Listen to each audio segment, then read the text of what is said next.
It's comprehension time. The name of our story is The Fox and the Stork. Who remembers that from school days? He told me Auntie can read. That's perfectly fine. The Fox and the Stork. Once upon a time, there lived in a jungle a cunning fox and a good-natured stork. You remember what I said the word cunning means, Joshua? Do you remember what the word cunning means? Cunning means tricky. They both were neighbors. One day, the fox thought of a naughty plan to entertain himself at the expense of the stork. He invited the stork to his house for dinner. You must come and dine with me today, he said to the stork, smiling to himself at the trick he was going to play.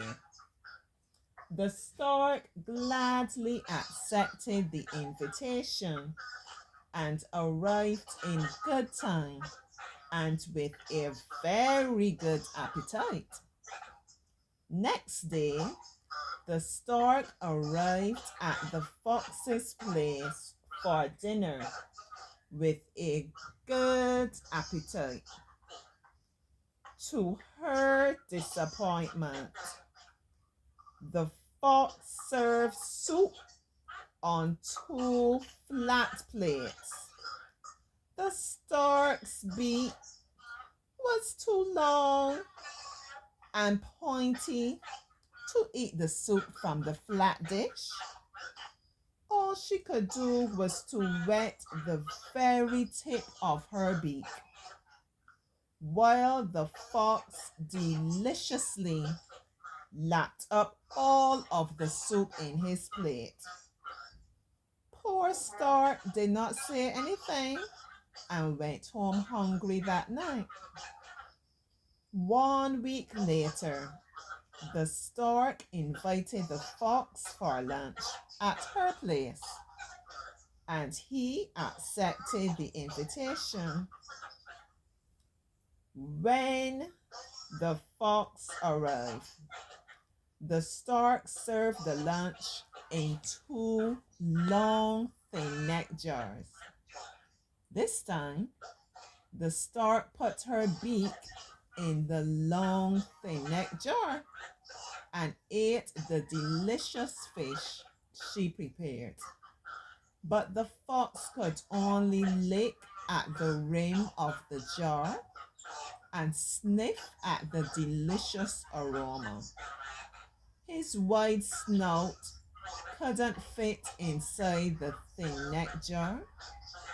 The fox had to go home hungry and humiliated this time. That was an interesting story. All right, Joshua, let's go straight to the questions. According to the passage, who lived in the jungle? The fox and who else? Good. What do you think the word appetite means? When you like something. Yeah, appetite means like, yeah, in a way, your desire for something. You might have a good appetite. So food, you like to eat a lot of food. You have a poor appetite.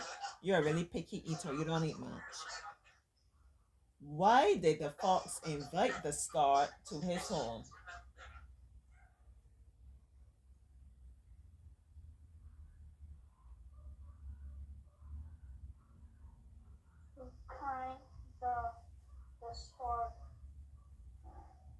He invited her over to have dinner. How did the stork feel when she arrived at the fox's house? Was she feeling happy? How she was feeling? Excited. She was excited because she has a good appetite, so she was looking forward to this dinner. Based on the passage, Why was the stork unable to eat the soup? Because the beak is too long. Yes, the beak is too long, so she can eat properly from a plate, a flat dish. Just her beak butting against the dish all the time, just wetting the tip of her beak. Give me another word that I can use for the word humiliated. I mentioned this when we were doing smelling. Smelling is Friday. Spelling. Humiliated. What does that word mean? Humiliated. Embarrassed, ashamed, you know? Yeah. All right, give me a line from the story that shows the fox was enjoying the soup. Let me see. I see it there. I see it. Let me see if you can find it.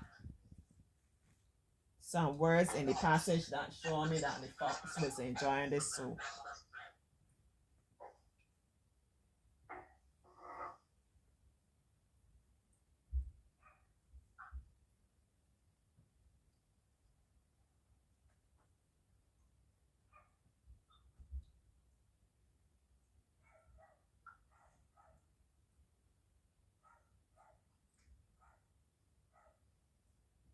Tell me if you want me to help you.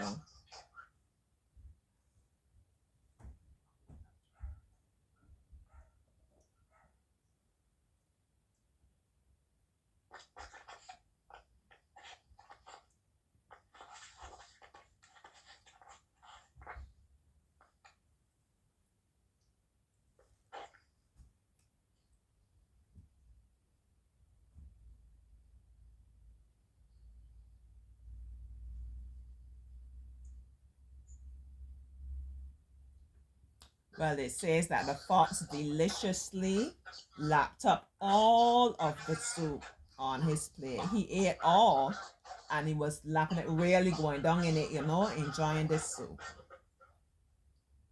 What do you think the word aroma means? What does that word mean, Joshua? Aroma. Relaxing. What you say relaxing? Aroma means the smell, how something smells, right? But he probably said that because normally you hear we talk about aromatherapy. Certain smells are very relaxing. Give me an example. What's the smell? Something that would be relaxing, Joshua? Smelling perfume. Perfume, lavender, some people like vanilla, different things like this for auntie. I like to smell like citrus kind of smells, lemon, orange, that kind of thing. Yeah, that's the kind of thing relaxes me.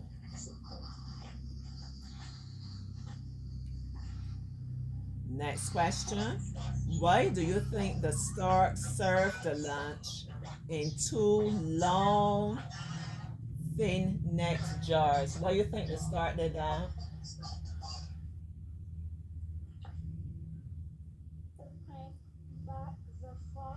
To get back at him, to spite him. That wasn't so nice. I understand, Star, but that wasn't really, that was do for do. That wasn't so nice, though. What do you think is the moral of the story? I don't know what moral means. Oh, moral means like the lesson. What lesson is this story trying to teach us? Never prank people. Mm-hmm. Because you don't know when they're going to get you back. Yes, kind of like do unto others as you will have them do unto you. In his words, never prank somebody because you don't know what they will turn around and do to you. Right? Yeah. You want to be treated with kindness, make sure you treat other people with kindness. Anything like that. You like this story, Joshua? Yes. Yeah, this was an interesting story. I always like a story that has a lesson. All right. May I go to the bathroom? Yes, you may go to the bathroom. You need to go to the bathroom too. Go on and come back.